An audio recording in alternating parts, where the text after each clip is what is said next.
단막 가운데 돈불이라고 하는 연극이 있습니다. 그 연극에는 아주 돈이 많은 아주 부자인 아버지가 나오고, 그리고 계모이지만 아들과 딸을 정말 사랑하고 남편을 사랑하는 그러한 단란한 가정 이야기입니다. 어머니가 계모로 들어왔지만 정말 아버지의 사랑을 받고 또 두 자녀에게 참 존경받는 사랑받는 여인이었습니다. 근데 갑자기 어떤 날 그 돈 많은 아버지가 그 많은 유산을 남겨놓고 세상을 떠났습니다. 그러자 갑자기 그 행복했던 가정이 갑자기 싸움터로 변했습니다. 아버지의 시체를 가운데 두고 세 사람이 서로 마주보고 삿대질을 하면서 싸움이 시작됐습니다. 이제 계모는 계모대로 자신의 권리를 주장합니다. 내가 법적으로 유산을 받을 수 있는 상속자니 너희들은 손을 딱 떼라. 법적인 권리로 보나 마땅히 이 유산은 다 내가 차지해야 된다. 아들이 가만히 있겠나요? 아들이 또 핏대를 세우면서 무슨 소리 하는 거냐고, 내가 맏아들인데 그런 얘기 하지 말라고 하면서 또 막 소리를 지르면서 흥분합니다. 딸 역시 아니 요즘 세상이 어떤 세상인데 아니 그런 말씀 하시냐고, 나도 동등한 권리가 있다고 악을 씁니다. 이제 세 사람이 시체를 가운데 두고 서로 소리를 지르고 삿대질을 하고 욕을 하고 이제 거의 싸움 직전까지 갔습니다. 그러다가 한 사람이 퍼뜩 정신이 듭니다. 아니 우리가 왜 이러고 있지? 우리가 얼마나 행복한 가정이었는데 돈이 뭐길래, 아니 우리가 왜 이렇게 철천지 원수가 되어야 되지? 갑자기 자기를 자각하기 시작했습니다. 그러다가 이렇게 말합니다. 아니 우리가 지금까지 정말 화목하게 살아왔는데 아니 돈이 뭔데 우리가 돈 때문에 싸웁니까? 그러니 내가 돈을 포기하겠습니다. 당신 둘이 나눠 가지세요. 저는 화목을 택하겠습니다. 그랬더니 두 사람도 정신이 났습니다. 그리고 맞아요. 돈이 뭔데? 우리 이러지 말고 돈을 다 버립시다. 이거 가지고 또 나누려면 싸우니까 다 버립시다. 그래서 금고문을 열었습니다. 금고 안에는 지폐가 가득하게 아주 빼곡하게 쌓여 있었습니다. 그 돈을 꺼내가지고 벽난로에다가 이제 태우기 시작해요. 양이 얼마나 많은지 넣어도 끝이 없어요. 드디어 방 안은 환해졌습니다. 따뜻해졌습니다. 그리고 그 불을 쬐면서 딸이 이렇게 말합니다. 야, 따뜻하다. 너무 좋다. 네, 이러면서 연극이 끝나고 있습니다. 돈에 대한 인간의 본성을 고발한 연극입니다. 자, 우리가 이 돈을 불에 태운다고 해서 돈에 대한 인간의 본성이 해결되는 것은 아닙니다. 우리가 돈을 버린다고 해서 인간의 본성이 해결되는 것이 절대로 아닙니다. 성경은 그렇게 가르치지 않습니다. 문제는 돈에 있는 것이 아닙니다. 돈에 대한 철학, 또 돈에 대한 마음가짐, 그리고 가장 정확한 표현은 돈에 대한 바른 신앙에, 바로 그 바른 신앙에서 우리가 돈에 대한 바른 철학을 가질 수가 있습니다. 그러면 오늘 본문 말씀을 통해서 우리가 다시 한번 돈에 대해서 점검을 하고 새롭게 하기 위해서 하나님의 말씀으로 돌아가겠습니다. 자, 오늘 본문 말씀에 보니까 교회 안에서도요, 돈에 대해서 세 부류가 있다. 세 그룹이 있다. 아마 여러분들은 이 그룹 중에 한 그룹에 속할 것입니다. 첫째 그룹은 오늘 8절에 보니까 우리라고 하는 그룹입니다. 우리가 먹을 것과 입을 것이 있은즉 족한 줄로 알 것이니라. 그리고 두 번째 그룹은 오늘 9절에 보니까 부하려 하는 자들, 시험과 올무와 여러 가지 어리석고 해로운 욕심에 떨어진다 그랬습니다. 이 사람들은 예수를 믿지만 돈에 대한 철학이 없어요. 돈에 대해서 애착을 가질 뿐이지. 네, 그런 분들이 교회에 있다는 것입니다. 세 번째 그룹은 17절에 보니까 이 세대에서 부한 자들을 명하여 마음을 높이지 말고, 부한 자 그룹이 있습니다. 돈이 좀 있는 사람들이 있습니다. 자, 이 세 그룹 중에 여러분들은 아마도 한 그룹에 속할지 모릅니다. 어떤 사람은 우리라고 하는 정말 족한 줄 알고 감사하면서 살아가는 성도의 그룹, 또한 무리는 부하려 하는 자들, 돈에 대한 바른 신앙이 없어요. 그냥 애착만 가지고 사는 사람들, 그리고 부한 사람들, 그래도 좀 여유 있는 사람. 혹시 여러분은 나는 어느 그룹에 속할까? 이 시간 여러분 자신에게 자문해 볼 수가 있습니다. 그러면 첫 번째로 우리에게 우리라고 하는 그룹에 주신 교훈이 무엇인가? 8절 말씀을 우리 한번 다 같이 읽어보겠습니다. 시작. 우리가 먹을 것과 입을 것이 있은즉 족한 줄로 알 것이니라. 그렇습니다. 먹을 것과 입을 것이 있으면 족한 줄로 알고 사는 사람들. 오늘 6절 말씀에도 자족하는 마음이 있으면 경건은 큰 이익이 되느니라. 이분들은요, 재물이 많지 않아도 먹을 것이 있고 입을 것이 있으면 그래도 감사하면서 하루하루 살아가는 사람들, 이런 사람을 가리켜서 우리 또는 성도라고 말합니다. 자, 이런 사람들은 좋은 집에 못 살아도, 또 좋은 옷을 못 입어도, 그리고 좋은 음식을 못 먹어도, 그리고 그런 가운데서도 나는 하나님의 은혜로 살고 있다. 그리고 거기서도 행복을 찾고, 이런 사람들이 많이 있습니다. 자, 이런 사람들은요, 인생이 무엇인가를 바로 볼 수가 있습니다. 인생을 보는 눈이 바르게 떠 있어요. 자, 이 말씀이 7절에 있는데요. 7절 다 같이 읽겠습니다. 시작. 우리가 세상에 아무것도 가지고 온 것이 없음에 또한 아무것도 가지고 가지 못하리니. 인생이 무엇인가를 바로 알고 있습니다. 인생은 빈손으로 왔다가 빈손으로 가는 게 인생이다. 나는 하나님으로부터 받아서 산다 라고 하는 인생을 바로 보는 눈이 있습니다. 보셨잖아요. 얼마 전에 그 엄청난 그 재벌도 80도 못 살고 80을 살았나요? 다 놓고 갔잖아요. 그러니까 거창하게 쌓아놓은 사람들 보고도 부러워하지 않습니다. 하나님의 눈으로 바로 보고 살고 있습니다. 뿐만 아니라 우리라고 하는 성도의 그룹은요, 날마다 하나님께서 나에게 공급해 주신다. 하루하루 주님께서 나와 함께 하시고 또 내일도 주님이 나를 인도해 주신다라고 하는 확실한 믿음이 있습니다. 자, 성경에 보니까요, 만나를 공급할 때 하늘에서 만나가 내렸잖아요. 만나가 광야에서. 근데 그 만나가 얼마나 내렸나요? 일주일분? 아닙니다. 3일분? 아닙니다. 이틀분 가져와도 다 썩었어요. 그러니까 그날 먹고 그날 살아라. 내일은 하나님께 맡겨라. 하나님께서 내일을 책임져 주신다. 그러므로 내일은 하나님이 인도해 주시는 것입니다. 이렇게 믿고 사는 사람들입니다. 이 말씀은 저축하지 말라는 것이 아닙니다. 이 말씀은 무의소식하는 말이 아닙니다. 하나님께 맡기고 살라는 말입니다. 또 주님이 가르쳐준 주기도문 가운데 이런 대목이 있잖아요. 우리에게 월용할 양식을 주옵시고 라고 했나요? 아니잖아요. 우리에게 3일분 양식을 주옵시고 그렇게 하지 않았습니다. 우리에게 어떻게 해요? 일용할 양식을 주옵시고 오늘 하루 양식을 주세요.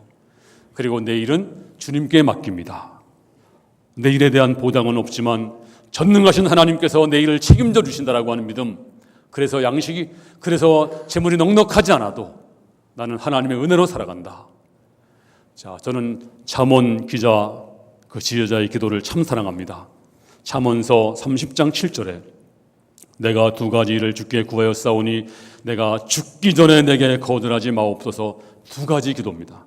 첫 번째는 8절에 곧 헛된 것과 거짓말을 내게서 멀리 하옵시며 나를 가난하게도 마옵시고 부하게도 마옵시고 오직 필요한 양식으로 나를 먹이시옵소서. 9절 홍내가 배불러서 하나님을 모른다 여호와가 누구냐 할까 하오며 홍내가 가난하여 도둑질하고 내 하나님의 이름을 욕되게 할까 두려워함이니이다. 하나님, 저를 가난하게도 마세요. 부하게도 마세요. 제가 너무 가난하면 도둑질하고 또 너무 많아지면 하나님을 모를까 할까 너무 걱정되니 나를 먹을 양식으로 채우시옵소서. 그렇습니다. 고아의 아버지 조지 물러가 한 가장 사랑했던 말씀이 빌립보서 4장 19절 나의 하나님이 그리스도 예수 안에서 영광 가운데 그 풍성한 대로 너희 모든 쓸 것을 채우시리라. 우리가 하나님이 여러분에게 넉넉하게 주지 않을 수가 있습니다. 하지만 하나님은 여러분의 쓸 것을 채우십니다. 이렇게 믿고 살아가는 사람들, 바로 이것이 예수를 믿는 사람들입니다. 지금 내가 넉넉하지 않아도, 지금 내가 살고 있는 것은 하나님의 은혜입니다. 오늘도 하나님이 책임져 주시고, 내가 최선을 다했더니, 내가 감사하며 살았더니 하나님이 내일도 책임져 주시고, 나의 모든 것은 다 주님의 것입니다. 이렇게 믿는 성도가 되기를 주님의 이름으로 축원합니다. 두 번째 그룹이 있습니다. 뭐라고 했나요? 부하려 하는 자들. 자, 9절 말씀을 다 같이 읽겠습니다. 시작. 부하려 하는 자들은 시험과 올무와 여러 가지 어리석고 해로운 욕심에 떨어지나니 곧 사람으로 파멸과 멸망에 빠지게 하는 것이라. 그러면 여기서 부하려 하는 자가 누굴까요? 혹시 여러분께서 열심히 일을 해서 열심히 물질을 모아서 잘 살아봐야지, 부자가 돼야지, 이런 사람을 말하는 것이 아닙니다. 성경은요, 우리가 부자 되라고 말씀해주고 있습니다. 그리고 물질은 하나님이 지으신 것은 전부 선한 것입니다. 물질 하나님이 만드신 거예요.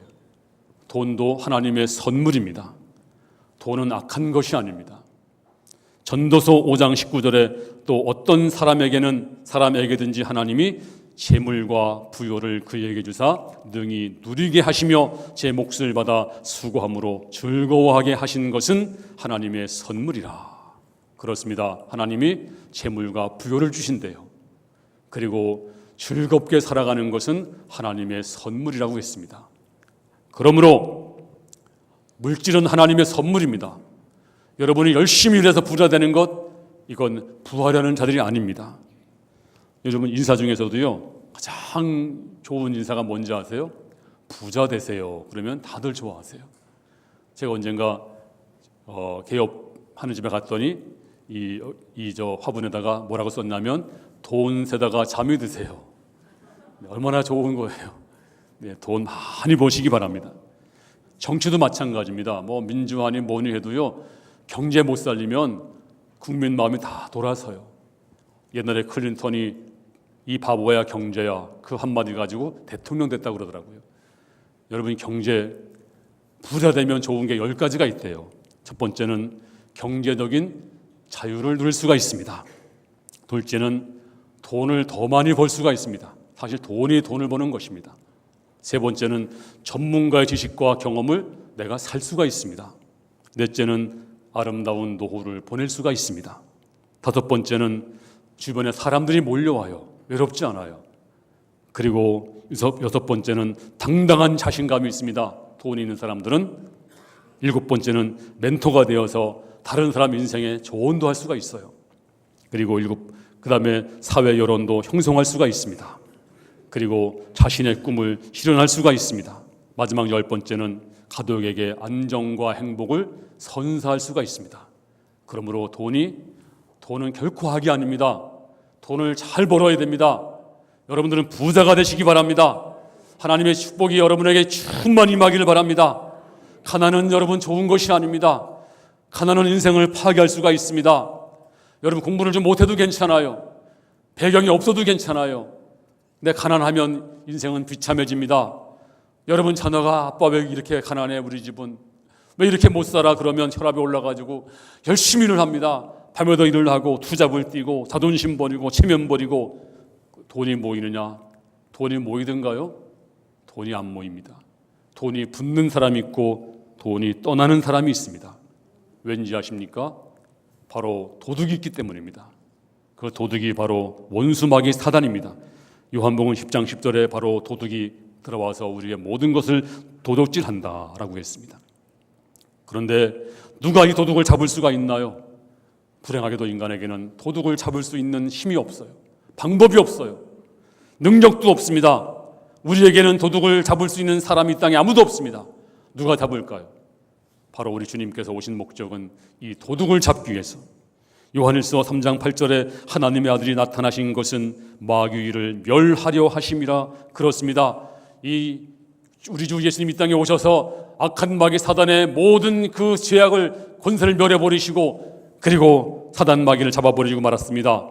그래서 주께서 말씀하시기를 요한복음 10장 10절에 내가 온 것은 양으로 생명을 얻게 하고 또 풍성히 얻게 하려는 것이라 하시면서 우리에게 이제 오셔서 풍성한 삶을 주신 것입니다. 그러므로 하나님 잘 믿고 지금까지 안 되는 것이 다 근절되고 그리고 축복의 도둑이 다 쫓겨나가고 여러분 가정과 산업 위에 하나님의 놀라운 축복이 충만히 임하기를 안 되던 것도 잘 되시고 매듭됐던 것이 다 풀려지고 그리고 악한 마귀는 쫓겨나고 하나님의 은혜로 부자가 될 수 있기를 주님의 이름으로 축원합니다.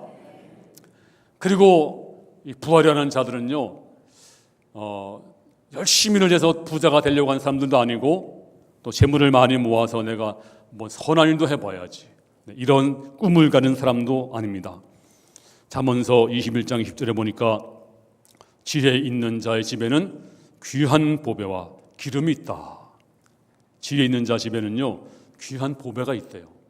또 기름도 향기나는 기름도 있대요. 그러니까 돈은 악한 것이 아니고 참 좋은 것입니다. 돈은 유익한 것입니다. 그러므로 돈을 많이 벌어야 됩니다. 그런데 그러면 도대체 이 부하려 하는 자가 누굴까요? 잘 들어보세요.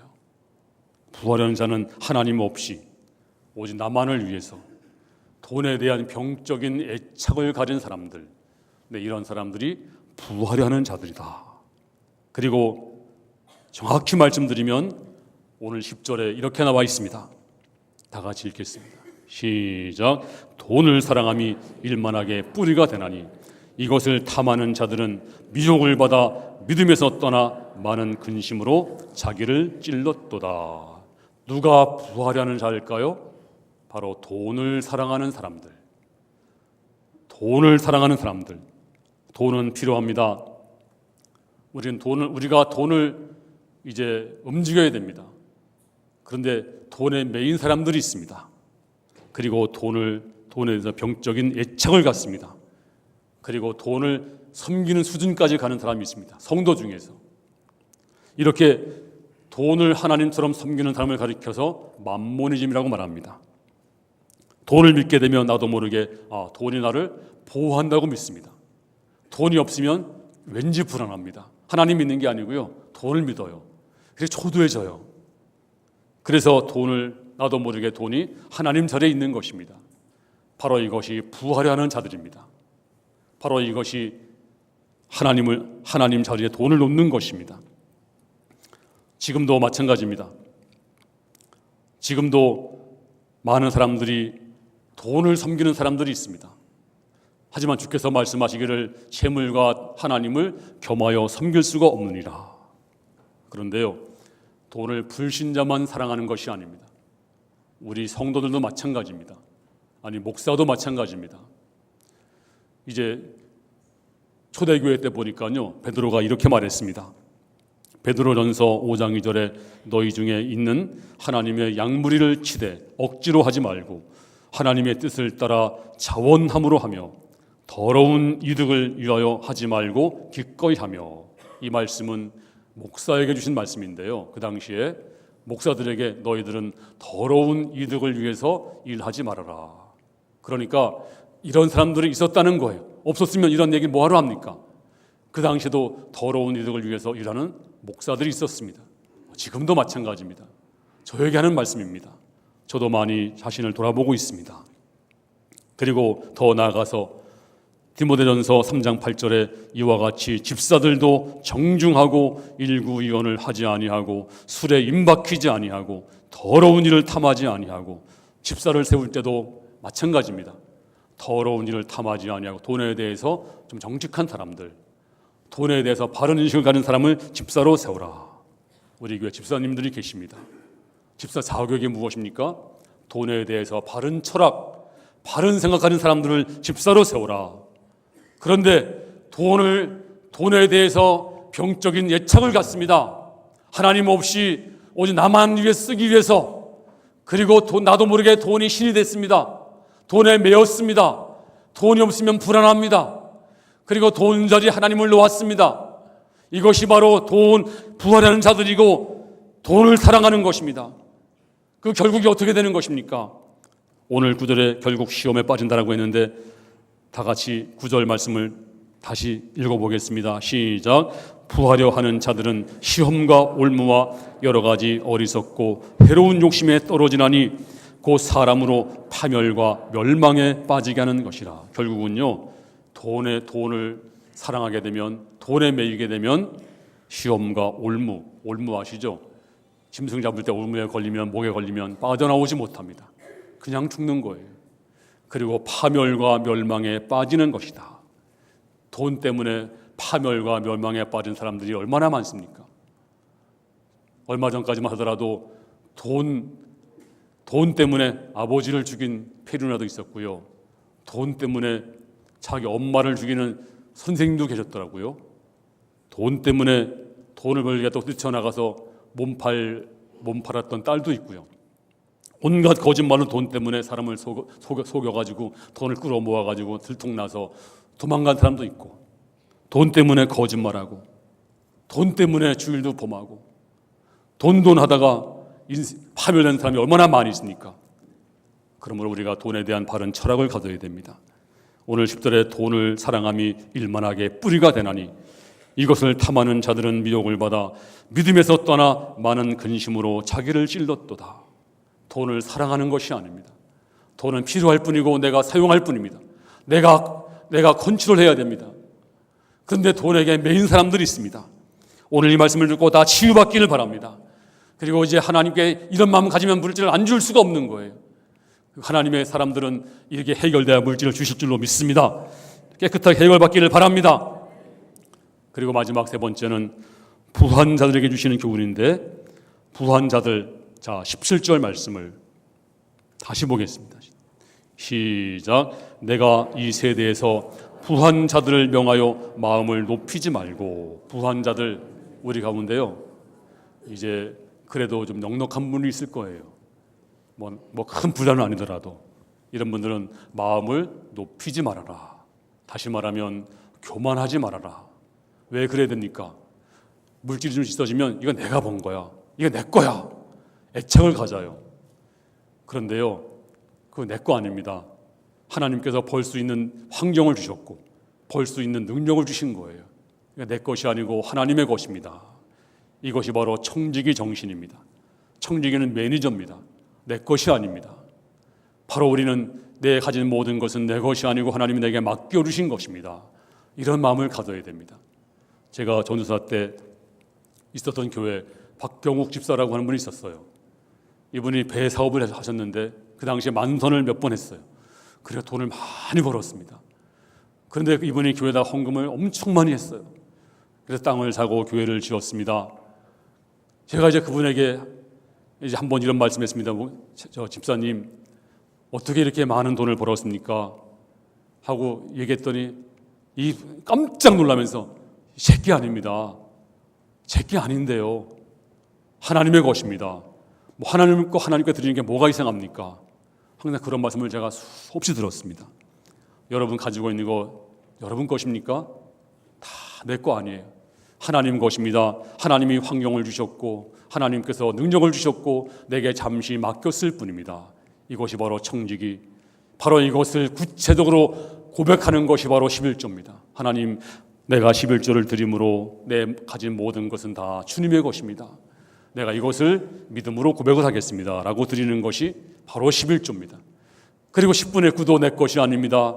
내가 하나님의 영광 위에 쓰겠습니다 라고 하는 것이 우리 믿음의 성도들이 살아가는 모습입니다. 근데 왜 11조를 못할까요? 내 거니까, 아까우니까, 또 내일은 못 맡기니까, 이거 쓰고 나면 내일 어떻게 살아? 내일은 내가 책임져야지, 돈이 책임져야지. 하나님이 책임지는 것이 아닙니다. 하나님께 맡기지 못해요. 그래서 부활하는 자리가 될 수밖에 없는 것입니다. 내일은 주 앞에 맡겨보세요. 그리고 오늘은 감사하며 살아보세요. 그리고 내가 가진 모든 건 다 주님의 것입니다. 믿고 살아보세요. 던져보세요. 하나님께서 말씀하시길 내가 너를 책임져 주마. 비록 넉넉하지 않을지라도 내가 너를 쓸 것을 줄 것이라고 말씀했습니다. 그리고 그런 자세가 돼 있는 자에게 하나님께서 왜 물질을 안 주겠습니까? 넉넉하게 줄 뿐만 아니라 그래 내가 너를 믿는다. 이제 내가 너에게 물질을 맡긴다.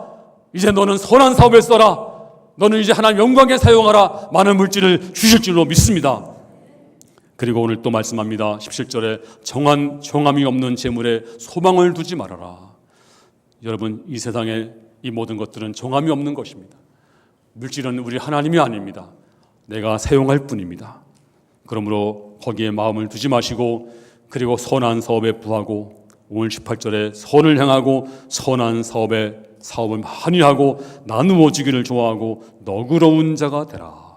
부자에게 주시는 말씀이에요. 근데 여러분, 부자 하니까 그러면 물질만 많으면 부자인가요? 성경은 그렇게 말씀하지 않았습니다. 한번 생각해 보세요. 요즘에 우리 기독교인 가운데서 유산 안 남기기 운동을 해요.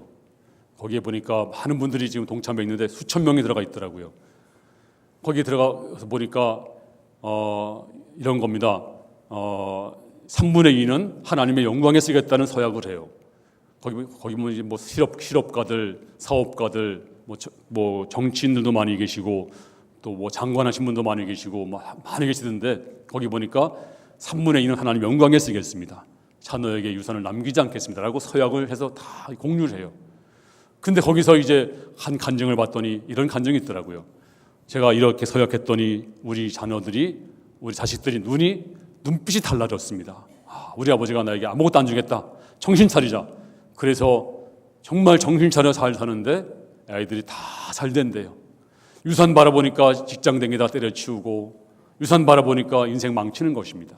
한번 이렇게 말해보세요. 자녀에게. 얘야, 내가 너한테 다른 건 못 줘도 아파트 한 채 사줄게. 그 말 하고 나서 그 다음부터 그 자녀가 돈을 모을까요? 절대 안 모읍니다. 다 써버립니다. 자녀 인생 망치는 거예요. 그러니까 유산은 안 남기는 게 좋아요. 기독교인들은 절대 남기지 말고 하나님 앞에 다 영광 돌리고 써버리시고, 그리고 자식은 하나님께 맡겨버리세요. 자식은 내 자식 아닙니다. 하나님이 맡겨주신 자녀일 뿐입니다. 딱 끊어버리세요. 그리고 하나님께 영광 돌려버리세요. 여러분, 부자는 물질만 부자가 아닙니다. 부자는 돈은 부자인데 지식이 없어요. 반쪽 부자입니다. 지식에 가난한 사람입니다. 또 물질은 풍성한데 만족감이 없습니다. 이 사람은 정신적으로 가난한 자입니다. 그것도 반쪽 부자도 못 됩니다. 소유한 것은 많은데 성취감이 없습니다. 가치관의 부자가 아닙니다. 이 사람도 별 볼 일 없는 것입니다. 물질은 풍성한데 소망이 없다면 그 사람은 불안할 뿐입니다. 참 부자가 아닙니다. 축적된 부는 많은데 베푸는 부가 없습니다. 어찌 그가 부자입니까? 이기주자일 뿐이지 부자가 아닙니다. 이제 마지막으로 놀라운 말씀을 한 말씀을 같이 상고하고 마치겠습니다. 10절 말씀, 고린도후서 6장 10절 시작. 근심하는 자 같으나 항상 기뻐하고, 가난한 자 같으나 많은 사람을 부요하게 하고, 아무것도 없는 자 같으나 모든 것을 가진 자로다. 신비한 말씀이지 않습니까? 근심하는 자처럼 보여요. 근데 사실은 기뻐하는 자입니다. 가난한 자 같이 보이지만 많은 사람을 부요하게 합니다. 그 마지막 말씀이 중요해요. 아무것도 없는 자 같으나 모든 것을 가진 자로다. 바로 이것이 예수 믿는 사람입니다. 남들 볼 때는 아무것도 없이 보이지만 그런데 모든 것을 가진 자로다. 진짜 부자입니다. 영적인 부자입니다. 영적인 부자. 물질의 부자가 중요한 것이 아닙니다. 마음의 부자, 영적인 부자가 되어야 됩니다. 왜 영적인 부자입니까? 나 같은 죄인이 구원받아 하나님의 백성이 되었습니다. 예수를 믿고 구원받았습니다. 구원받고 보니까 이제 물질은 시시해지고 저 영원한 생명, 너무나 귀한 보석, 보배를 받았기에 이제 다른 것들은 시시합니다. 그래서 사도 바울은 이렇게 고백했습니다. 빌립보서 3장 8절에 내가 그를 위하여 모든 것을 잊어버리고 배설물로 여김은 그리스도를 얻고 내가 그를 위하여 모든 것을 잊어버리고 배설물로 여기노라. 그렇습니다. 예수 믿고 보니까 예수님이 너무너무 귀해서 세상의 모든 학벌과 재물과 모든 지위들은 다 똥물처럼 여겨버렸느니라. 나는 그것보다 더 중요한 건 예수를 얻었노라. 그렇습니다. 여러분도 예수를 얻고 정말로 이렇게 고백할 수 있기 바랍니다. 내가 예수 믿고 가장 귀한 것은 예수님입니다. 주님밖에 없습니다. 이런 고백이 여러분이 고백이 되기를 주님의 이름으로 축원합니다. 재물은 귀합니다. 성경은 정죄하지 않습니다. 물질도 귀하고 학벌도 귀하고 성공도 귀하지만 성경은 정죄하지 않지만 더 귀한 것이 있습니다. 바로 우리 주 예수님, 이 주님을 발견한 사람은 영적으로 부자입니다. 가장 부자입니다. 이 놀라운 부자로 살아가는 귀한 성도들 짓기를 주님의 이름으로 축원합니다.